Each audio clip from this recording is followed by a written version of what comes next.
Je t'inscrite à un atelier. I'm just looking at something for a second because Je vais aller te rendre des I'm just gonna. Hey guys, look over there. It's like, yeah. No, it's all good. Ouais, c'est ça. Oh.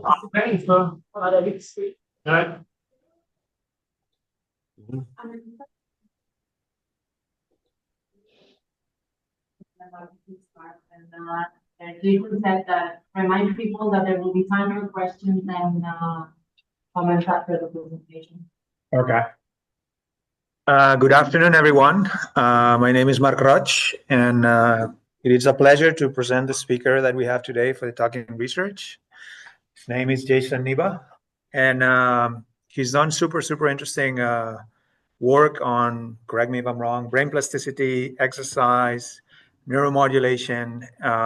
So today he's gonna present his work on exercise and how acute exercise shapes neuroplasticity, motor learning, and how we can use this in rehabilitation. Okay. Remember that while he's presenting, you can put questions on the chat, and we're going to try to answer them after the presentation. We're going to have 10-15 minutes after the presentation. Also, if you want to talk and if you want to ask questions live. Okay. Thank you so much. Beautiful. Thank you. Thanks, Mark. Thank you very much for the invitation to come, and thanks to everyone for being here and all of the work and help that everyone has done. So thanks a lot. Appreciate that. Yeah, so Mark described it exactly correctly. That is my work, and I'll describe a bit of it in the first couple of slides because I was asked to just give a little summary of me and what in my lab and what I do. And the title that I chose for the talk today is "From Pedals to Pathways: How Acute Exercise Shapes Neuroplasticity, Motor Learning, and Future Rehabilitation." From pedals to pathways is just kind of a cute thing I like to add. You'll see why I have that in the next ones. Yeah, so I'm about me. So yeah, I'm assistant professor in the School of Kinesiology and Physical Activity Sciences at the Université de Montréal. I'm also a researcher at the CRIR-HJR, the Centre de Recherche de l'Institut Universitaire de Gériatrie de Montréal. And that's where I primarily do my research at the Centre de Recherche. That's where we have all of our lab space and everything. And I'm part of a co-directed lab called the ELPN lab. ELPN stands for Effort, Learning, Performance, and Neuroplasticity. So that's myself and Dr. Benjamin Pajot. We co-run that lab at the Centre de Recherche de l'IUGM. All right, and that beautiful picture in the background is the Yukon. I recommend you guys go there once in your life if you can. So I can kind of summarize my research interests or my research program with this slide and the first sentence at the top, really, trying to understand the neuroplasticity mechanisms supporting motor learning. That's what drives pretty much all of my research. And by neuroplasticity, of course, I mean the ability of the brain to form and reorganize itself based on our experience and what we do. And I'm really investigating neuroplasticity and trying to understand how neuroplasticity works and supports motor skill learning in healthy people or the healthy brain, and how that then applies to relearning motor function after stroke. So neuroplasticity being the common mechanism there. Yeah, as I already kind of mentioned, my lab actually and research streams. So that's the Centre de Recherche. There, it's right across from the St. Joseph's Oratory, just to orient you guys if you're not aware, which, you know, if you're on the 5th floor and above, you get a beautiful view of the oratory. Actually, it's very, very nice. But yeah, so I mentioned about our lab. The type of work that we do is brain stimulation. We have a number of brain stimulation equipment like TMS or transcranial magnetic stimulation. I'll talk more about that. To measure and to modulate brain excitability, we have TDCS or transcranial direct current stimulation. We have LIFU as well, low frequency ultrasound stimulation, which is very, very exciting and interesting. We have an MRI, actually, the UNF, or the functional neuroimaging unit, within at the basement of the CRIR-HJR, which is really, really great for research grade MRI. And so, yeah, my research streams, basically I have three kind of research streams. Two of them are more fundamental. And so number one is understanding the neuroplasticity or neural mechanisms that support motor control and motor learning. And then number two being investigating the effects of interventions like acute exercise or repetitive transcranial magnetic stimulation like neuromodulation to boost these mechanisms of motor learning and to boost motor learning itself. And then the third research stream is more the applied research stream to apply all of this knowledge to people, older individuals, people with Parkinson's disease, and people with stroke, to either relearn function, to rehabilitate motor function, or to maintain motor function in older age, for example. And like I mentioned, I'll be primary when I'm talking about the neuroplasticity or neural mechanisms. I'll primarily be talking about transcranial magnetic stimulation to measure and modulate brain excitability, which is my tool of choice, and I love TMS. So,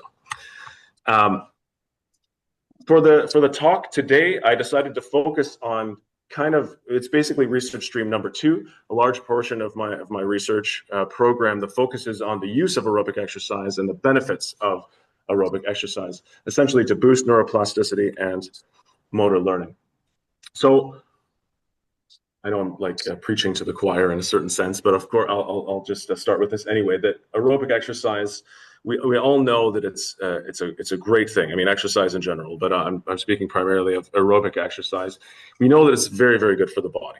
We know that it's good for the heart, the lungs, the respiratory system in general. It's good for the immune system. It's good for the bones. Recent research, a few decades of research, have demonstrated that the exercise is also excellent for the brain. And particularly, it's excellent, it seems to be very a potent modulator of neuroplasticity. And I'll talk about that more a bit later. But another thing that has been shown over the last decades, and a lot of work from Mark Roig, of course, and very important work, has shown that exercise can also enhance motor learning. And even a single bout of exercise, say 20 to 30 minutes, moderate to vigorous or moderate to high intensity, can enhance learning motor skills. For example, help us remember the skill 1 day, 2 days, 3 days, even a month later in a better way. So today, the three kind of themes of the talk, or three sections of the talk that I'll go over, is number one, exercise and learning, how exercise can enhance motor learning. Number two is the brain on exercise, or how exercise can enhance neuroplasticity, focusing on transcranial magnetic stimulation. And then I'll end with kind of key takeaways and clinical application, which is a summary of the research findings, and then potential future clinical applications of the research. So we'll start with aerobic exercise and learning, or exercise boosting motor learning. Like I mentioned, there's a lot of really, really important work, like Dr. Roig's work, that shows that an acute bout of lower limb cycling exercise, for example, like lower limb cycling, of about 20 minutes, let's say, moderate to vigorous in intensity, if you perform it before or actually after, can enhance motor learning. If you perform it before, the exercise before, it can enhance the acquisition of that skill of the non-exercised upper limb muscle, and it can help us remember that motor task, remember the motor task a day later, a week later, and so on. Better than if you didn't exercise before practicing the task. Very, very, very, very cool, very interesting.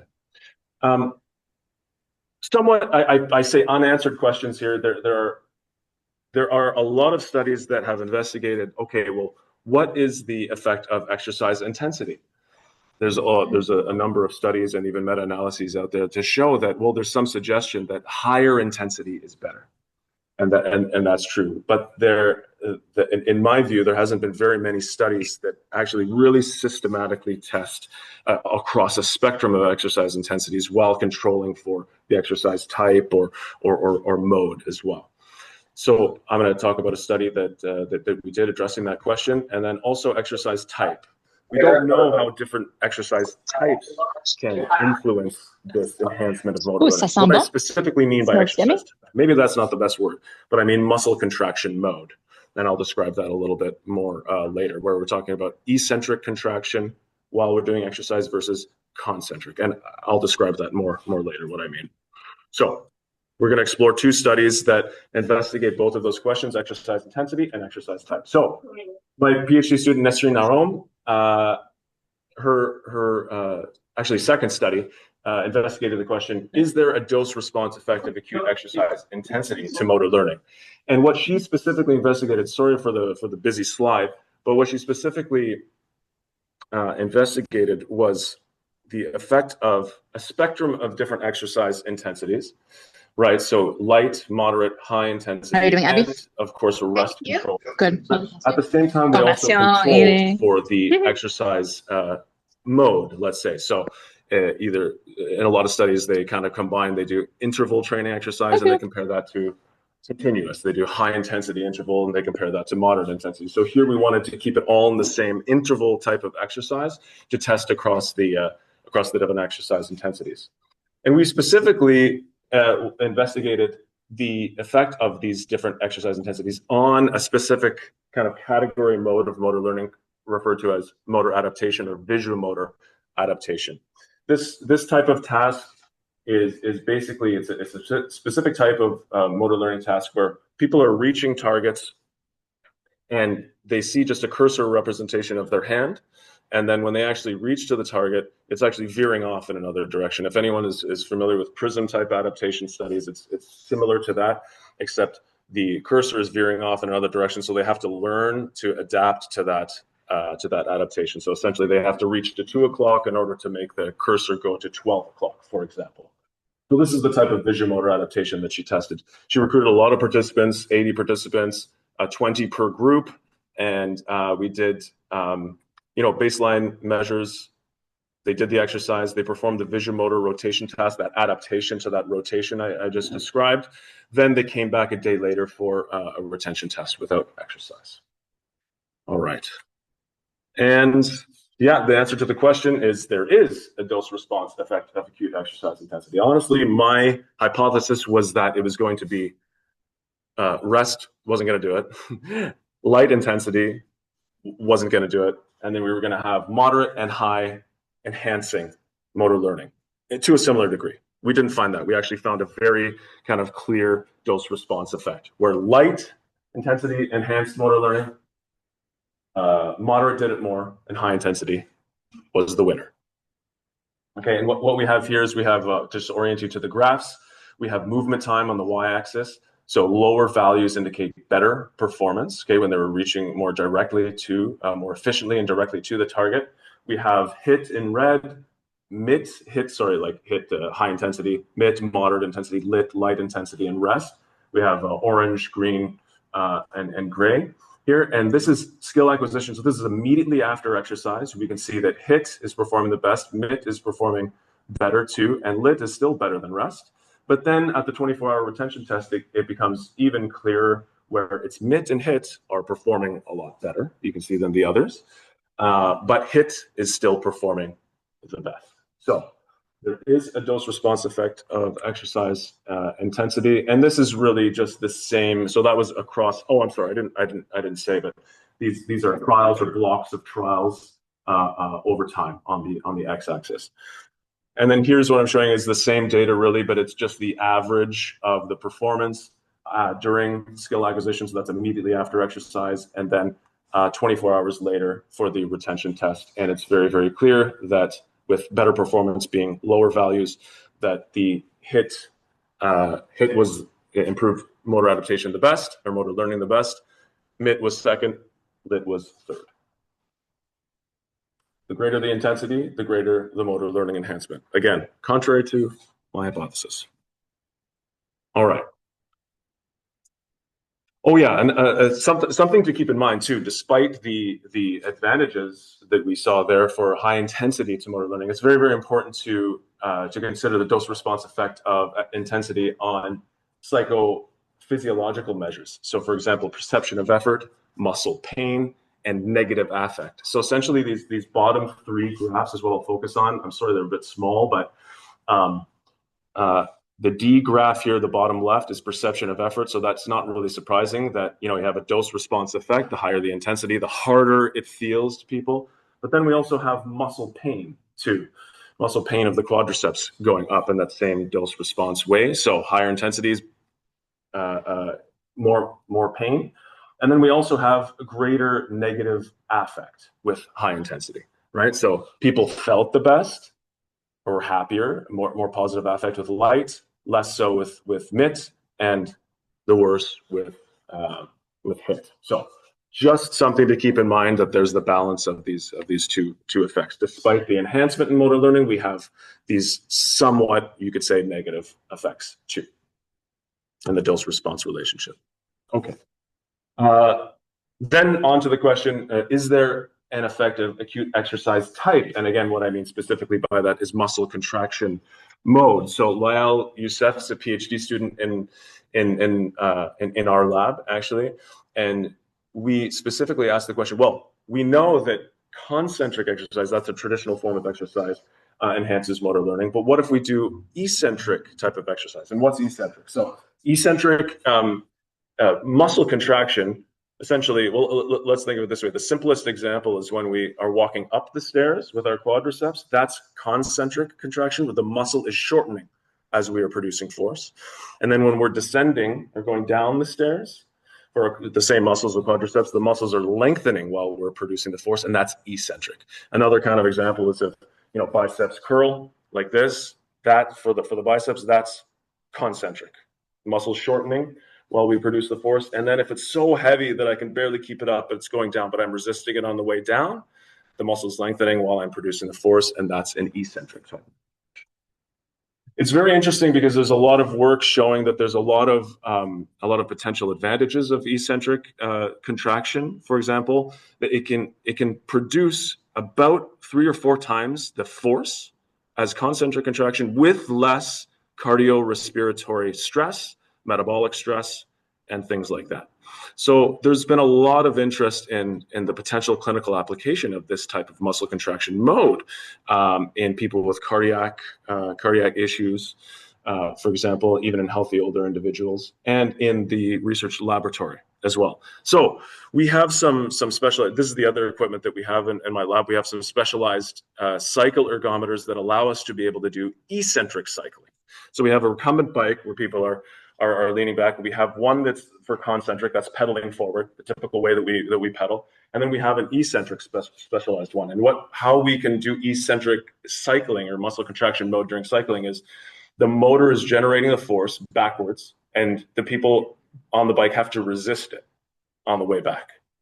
And the goal is to reach or to keep a RPM of 60. So they see the visual feedback of keeping, the pedals going like this, but they're resisting it on the way back. So the whole time they're doing the cycling exercise, it's a focused or more proportional eccentric contraction, right? So we had a rest group in this study. We had a rest group where they didn't do anything. We had a traditional kind of concentric cycling group, forward regular cycling, and then we had the eccentric cycling group.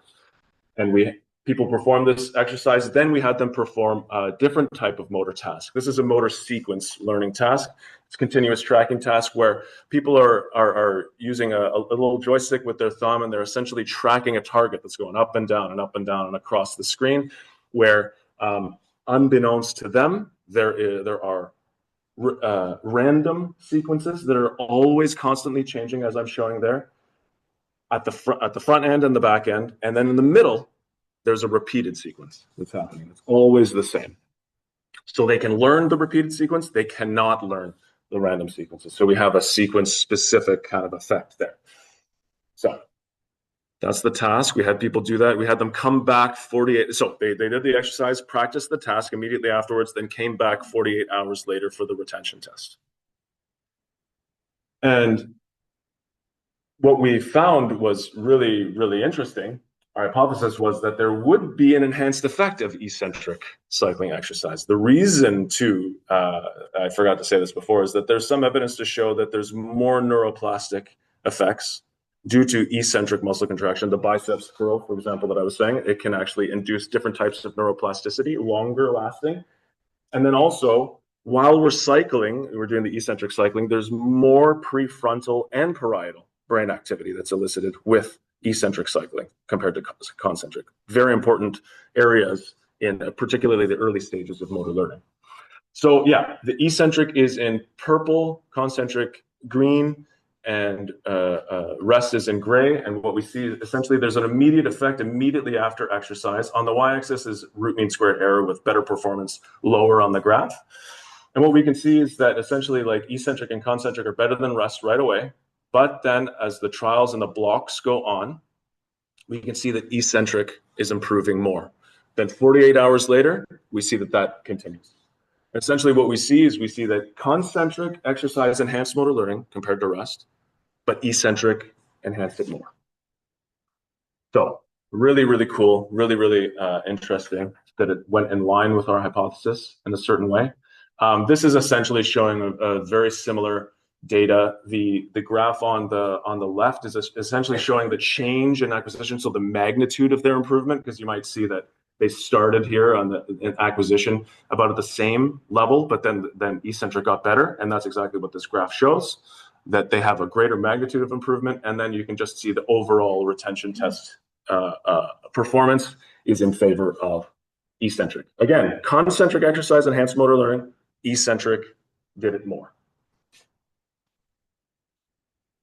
So just like before, I'm going to share some of the psychophysiological measures that we took. So very interesting, eccentric versus concentric exercise. We measured these psychophysiological measures. So confirming previous work, we found that indeed the heart rate response for eccentric exercise was less than concentric. So that's what other people found, right? So there's less, you can extrapolate that there's less cardiovascular stress while performing eccentric exercise at the same load. Okay, and we have, let's go here, we have perception of effort. Well, essentially we have less perception of effort as well. It feels less challenging, they're exerting less effort. And they actually have more, or I should say less negative affect compared to concentric. And then finally, they have less muscle pain while performing the exercise compared to concentric. Okay, so there's the motor learning advantage, and there's a number of these other, we could quote unquote, advantages too. Less muscle pain, less perception of effort, less cardiovascular stress, more positive affect. However, we did some tests of muscle pain 24, 48, 72, and 96 hours later, and eccentric exercise shows significantly more muscle pain. We did muscle pain while standing, muscle pain while walking, and muscle pain while taking the stairs. And in all cases, particularly 24 hours, 48 usually was the peak hours later, and 72 hours later still, there was significantly more muscle pain due to eccentric exercise. So benefits, and then there's other things to consider too with the pain. All right, so now hopefully I've at least tried to answer some of attempt to answer the question or contribute to the answer of the questions of exercise intensity. We already kind of knew this. This is I think confirming previous meta-analyses results and others, showing that the greater the intensity, the greater the learning, the motor learning.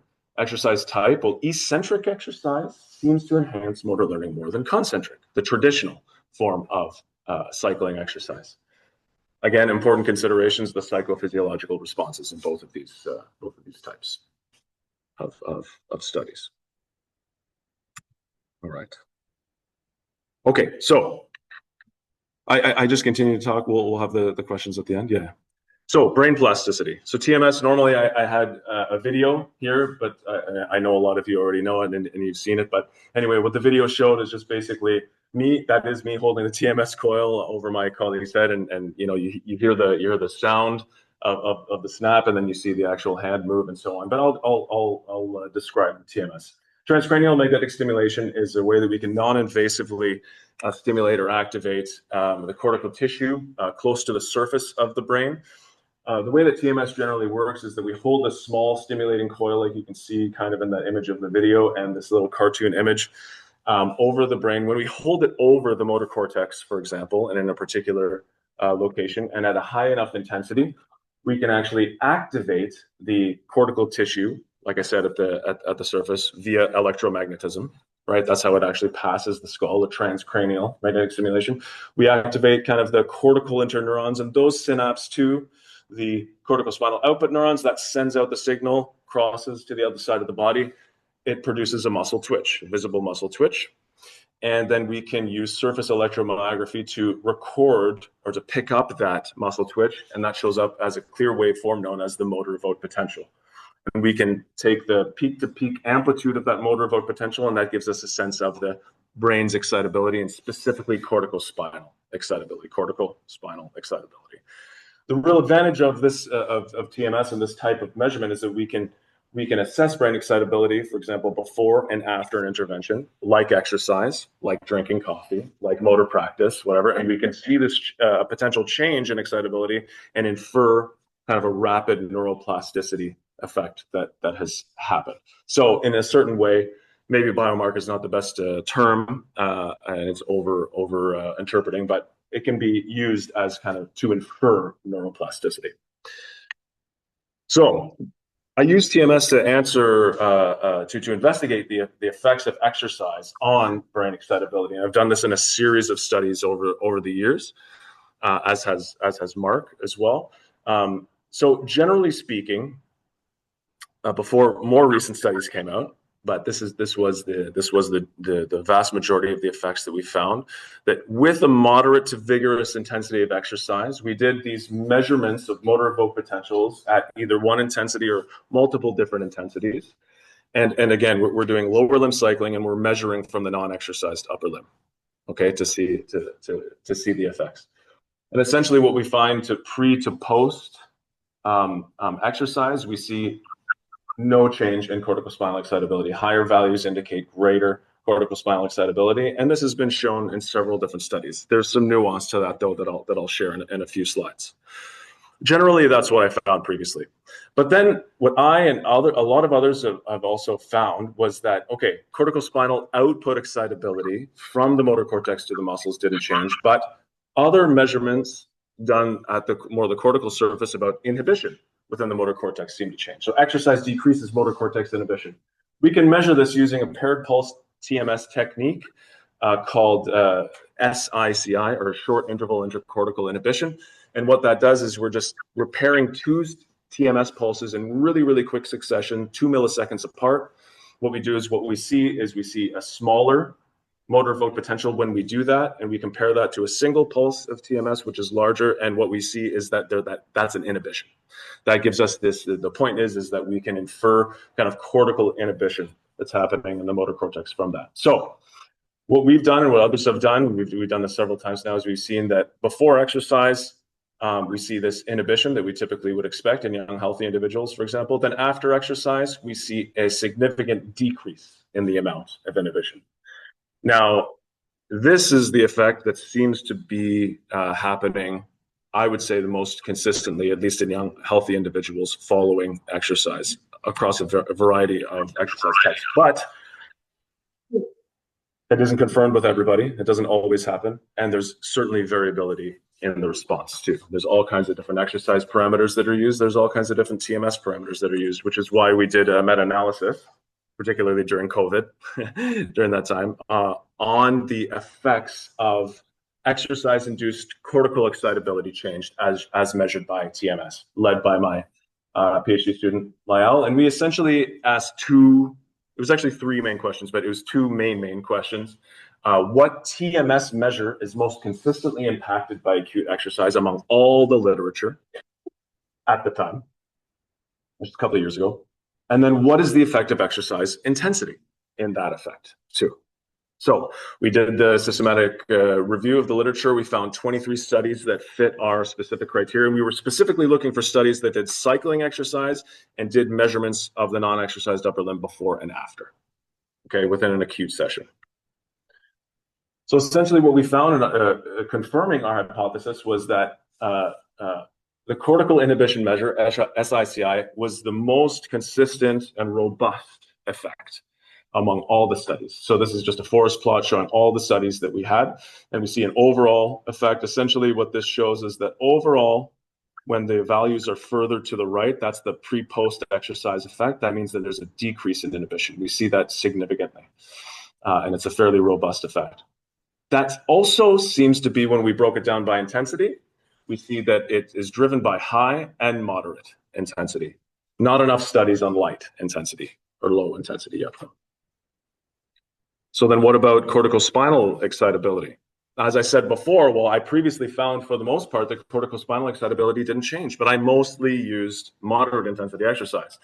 What we found was that overall corticospinal excitability didn't change when we looked at all of the exercise intensities together. But then when we broke it down by exercise intensity, high intensity increased corticospinal excitability.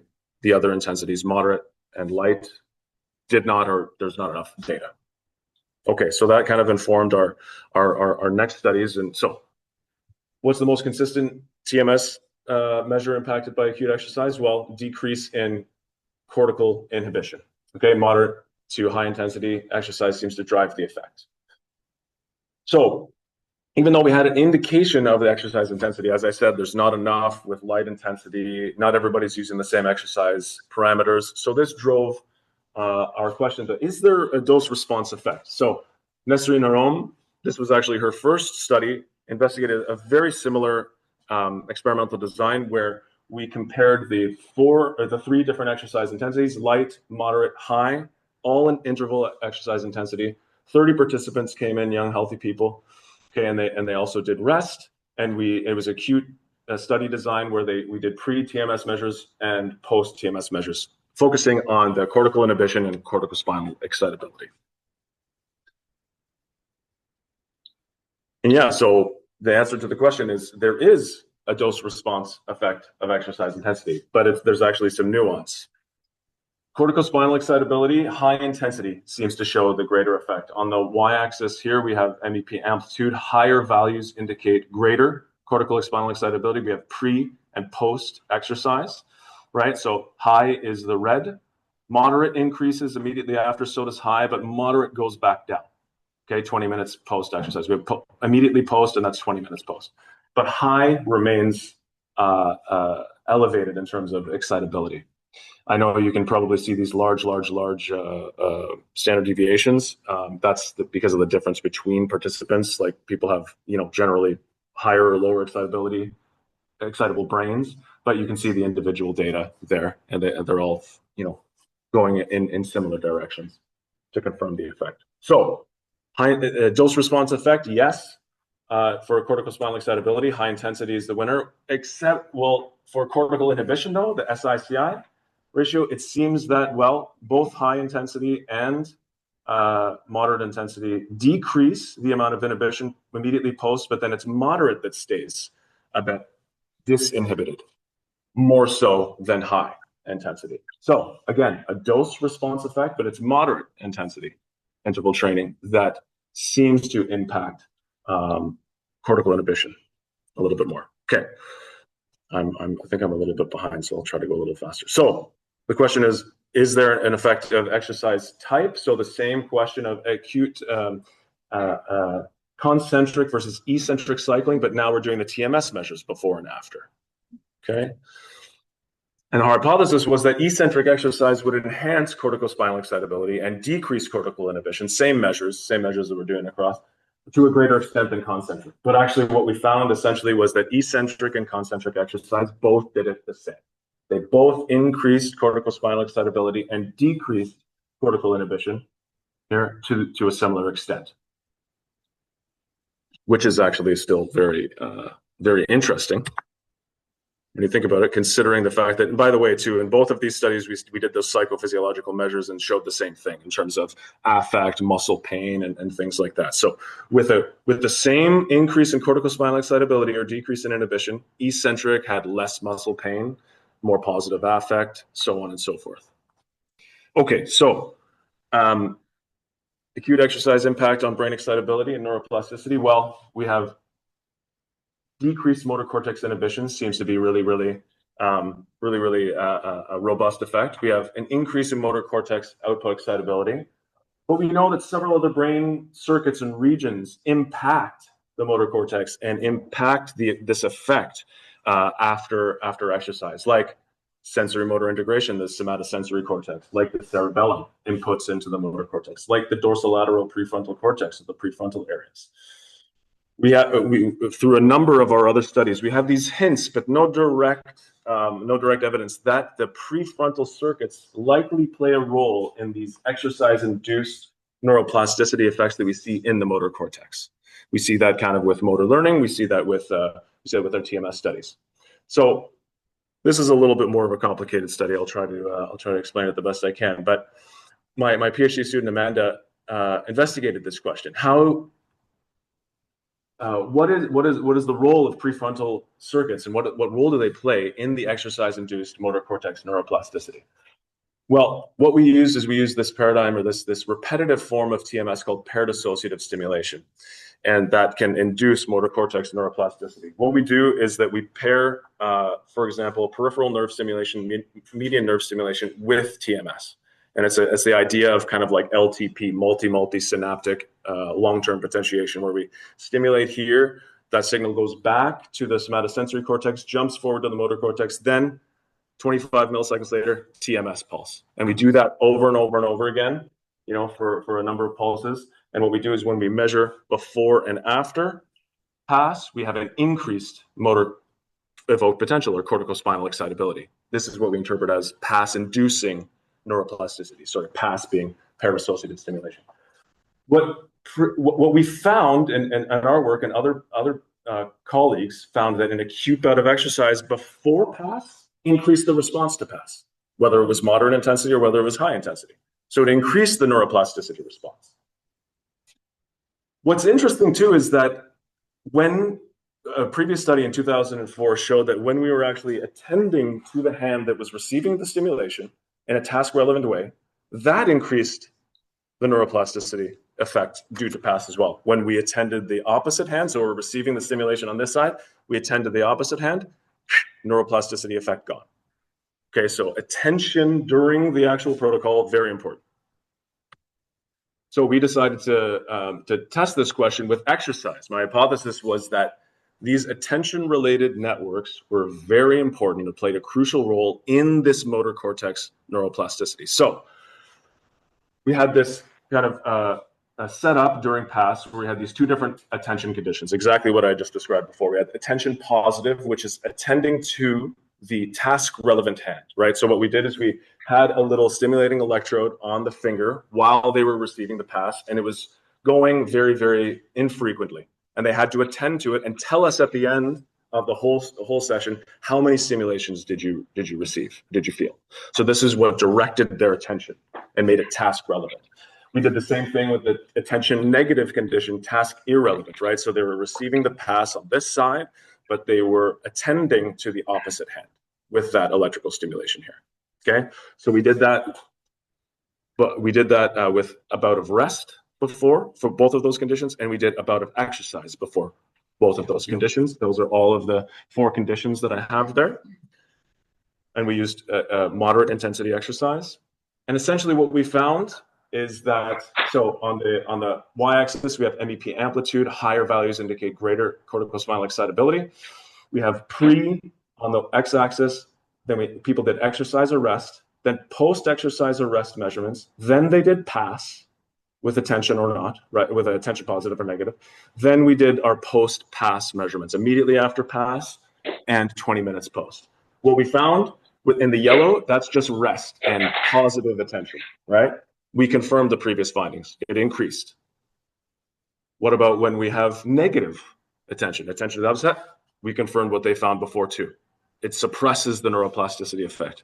So what happens when we exercise before with attention positive, attending to the task relevant hand? Bigger increase, much bigger increase. So finally, oh shoot, stopwatch. What happens when we have exercise and then exercise with negative attention, attending to the opposite hand? Again, effect suppressed. So what this tells me is that attention-related prefrontal brain circuits play an important role in the motor cortex neuroplasticity that exercise is inducing. So this is actually the study that I'm most excited about. So essentially just adding to the stuff that what does exercise on the brain look like? Well, decreased motor cortex inhibition, increased excitability or output excitability from the motor cortex. The prefrontal cortex plays an important role. That's really important for rapid neuroplasticity, early motor learning stages, recovery of function after stroke as well. Important factors to consider: exercise intensity and exercise type or muscle contraction mode. So very similarly here, I have just kind of like a summary of findings, right? Exercise enhances skill acquisition, enhances motor learning, everything else that I mentioned before. Exercise intensity and type or muscle contraction mode, very important factors to consider. And then the positive effects of exercise are generally, it's a really positive thing that we have this, essentially, that we can boost motor learning, boost neuroplasticity or rapid markers of neuroplasticity. And eccentric exercise is a promising avenue for future research and clinical application. So just briefly to finish off, the beneficial effect of exercise or acute exercise, I believe it's priming the brain to have a more neuroplastic. It's creating an optimal environment for greater neuroplasticity to occur. This might be because of enhanced blood flow and to certain areas. I believe that's to more the frontal cortex, which includes the motor cortex, the frontal lobe, I mean. Dopamine plays a role, release of dopamine. BDNF likely plays a role. Of course, there's findings that aren't necessarily confirming that, but it could still be playing a role. Decreased inhibition within brain areas like the motor cortex and even between brain areas. Didn't talk about that too much, but there's a lot of evidence for that. The prefrontal motor cortex connectivity, I think, is a really, really important factor too, particularly with moderate intensity exercise. All of this to say that I think that they can be very useful for it to increase relearning, rehabilitation, post-stroke or in other neurological conditions, and even in aging too.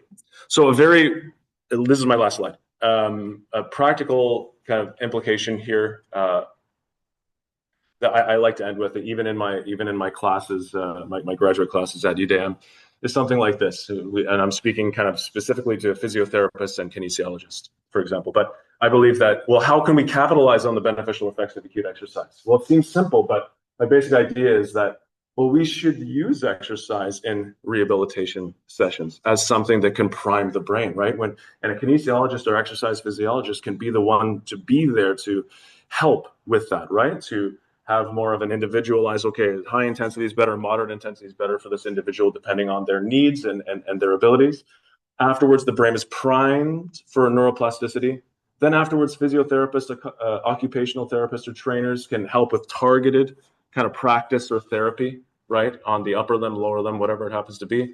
And this in the end would increase performance, motor learning, and benefits from therapy. By the way, exercise could also be after the training. And I know Mark's work does that as well, which is very, very cool. That's it. Thank you very much. 41 minutes. Almost. Well, I think we should start with questions in the room if there's any. Yes. Hi. Super good presentation. I was thinking this is really based off my own life, but I recognize when I do exercise that I'm more sore after doing the eccentric than the concentric movements, because I feel like usually when we do exercise, like those are kind of more frequently, and potentially the eccentric movements are novel. So when you bring in like the attention, the DLPFC aspect, do you think that possibly one of the reasons like contributing to eccentric exercise being better is because it's more novel, so you need more attention, you're using like more of your prefrontal cortex to do those things? That's a really, really good question. Yes. Yes, I do. Oh, I can. Yes. So essentially, she was asking, do you think that the effect of eccentric exercise is due to the fact that it's novel? You kind of have to attend to it, learn it more. It's a type of movement or muscle contraction that you don't use on a regular basis. Therefore, you have to focus on it. So therefore, is it possible that prefrontal areas may be contributing to the fact that, okay, we're seeing greater motor learning, for example. Did I summarize the question well? That's great. Good. Yes, I do think that. Yes, I do think that. I think that, well, because actually part of the motivation of that study too, of the motor learning study, was the fact that a colleague of mine, did eccentric versus concentric cycling and did FNIRS, like blood flow measurements, and showed that indeed bilateral prefrontal cortical blood flow increased with eccentric compared to concentric. Okay, and also parietal cortex too, but what interested me the most was all prefrontal. Very cool compared to concentric, compared to the regular traditional form. And then also there's, even though there was decreased perception of effort, right, for eccentric exercise, there was a greater mental demand. Yeah. These are measures that are outside of my expertise, so I don't really know. But the idea is that yes, it was more mentally demanding to do the eccentric exercise, which kind of goes along with, okay, prefrontal activity increasing due to that makes sense. So I think that yeah, it's quite possible that the prefrontal areas are kind of like primed in a certain way of activity after eccentric exercise to a greater extent or in a unique way compared to concentric, and perhaps that's why we saw this increase in motor performance and motor learning. Yeah, thank you. Can I ask you to stop your sharing? Yes. No problem. So we have. That's better. That's good. I think you see the room. Yeah. Yeah, stay there. You know. All right. So we have and she says, I am an OT at the hospital. Obviously, we don't have access to your special and expensive equipment. What can we do with standard and cheap equipment?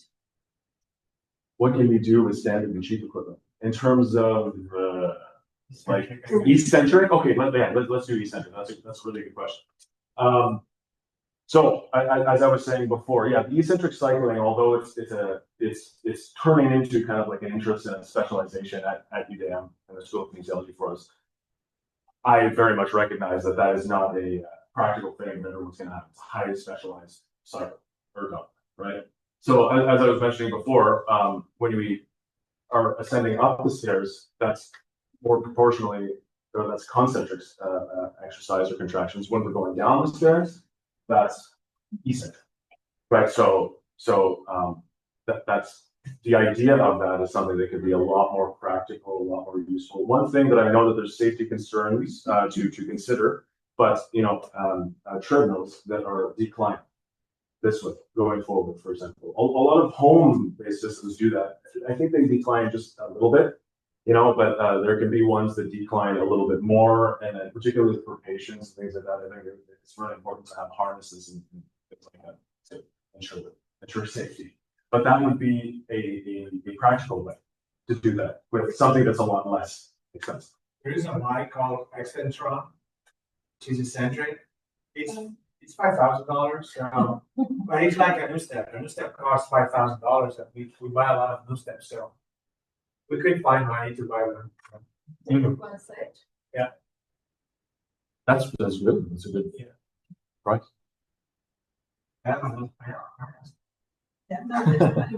So one of the problems when you comparing eccentric versus concentric is they're not comparable, correct? Because as you said, you can do 150% more force with eccentric versus concentric. So how did you equate in your study that they were doing the same workload, or you didn't care? I mean, because if you measure, I mean, the amount of resistance that you can do eccentrically, you can do way more. Yeah. But then the impact on the cardiovascular system is much lower. So yeah, how can you say I'm really comparing concentric versus eccentric? And it's not just a question that with eccentric, you can do way more with less. Yeah. Did you think about that, or? Yeah, we did, and it's such a challenge because that's an excellent point. And of course, we didn't. Like, I guess it depends what you mean by workload, but see, we did an incremental test in the concentric mode, and then we determined the moderate intensity equivalent of the wattage of the power, and we applied that to eccentric.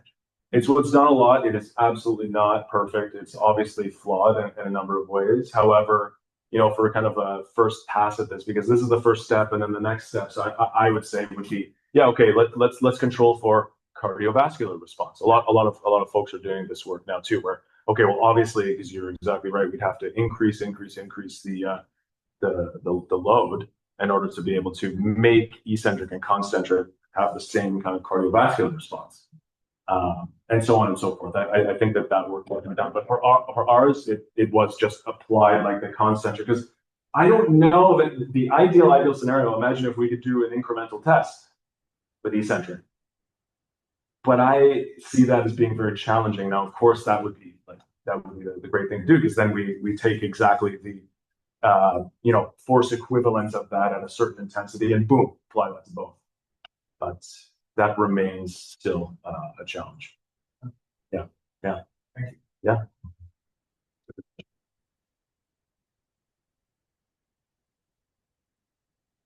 And people have to use because it follows slow down. Oh yeah. I'm sorry, one. Oh yeah. More questions on Zoom? Oh, I just saw one.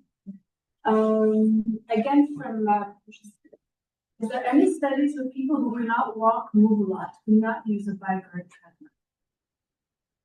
Any other way to get this exercise in? Are there any studies on with people who are like immobile? Is that people who can't? Here, I think I can see the. Use a bike or a treadmill?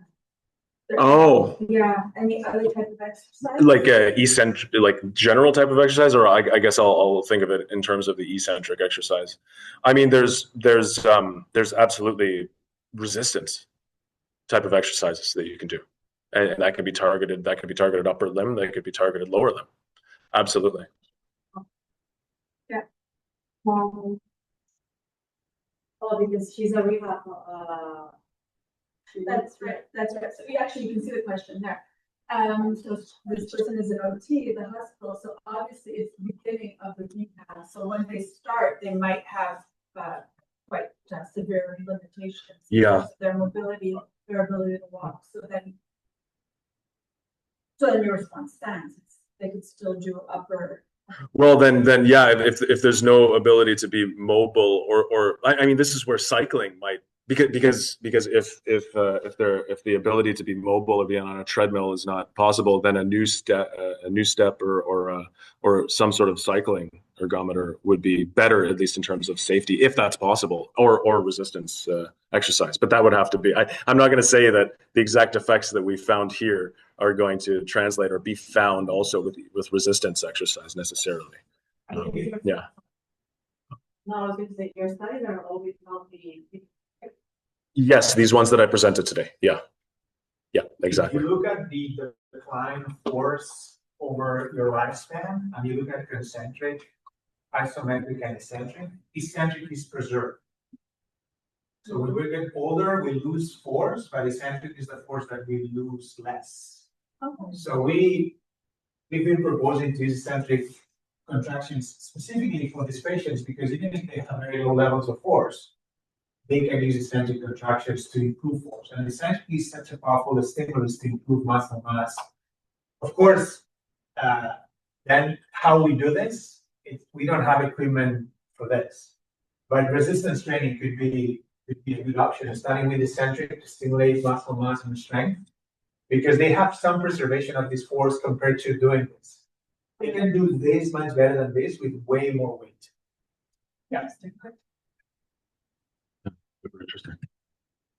Thank you so much, Jason. This was amazing. My pleasure. Thanks, everybody. Thanks. Yeah. Thank you very much.